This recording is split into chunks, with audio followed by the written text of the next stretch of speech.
தஞ்சாவூர் மாவட்டம் கும்பகோணத்துல ஒரு வீட்டுல வளர்ப்பு நாய் ஒண்ணு தெருவுல போற ஆடு மாடு நாய்களை அப்பப்ப பார்க்கும் போதெல்லாம் குறைச்சிக்கிட்டே இருந்திருக்குங்க.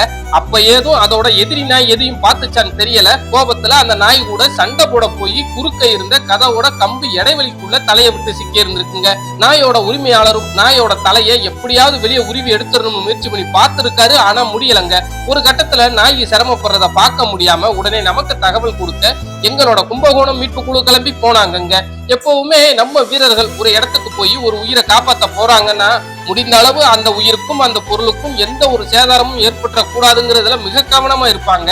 அதனால தாங்க இங்க போன உடனே கம்பியை வெட்டாம நாயோட தலைப்பகுதியை வெளியே உருவி எடுக்க முயற்சி பண்ணி பார்ப்போம். முடியாத பட்சத்துக்கு கம்பியை வெட்டிடலாம்னு முதல்ல நாயோட காது பகுதியை வெளியே எடுத்து விட்டு அதோட கழுத்து பகுதி தோள்களை கொஞ்சம் கொஞ்சமா பின்பக்கமா இழுத்து தடவி கொடுத்து அதோட தாடை பகுதியை அமுக்கி தள்ள ஒரு கட்டத்துல நாயும் தலையை உருவிக்கிட்டு வெளியே ஓடி வந்துருச்சுங்க.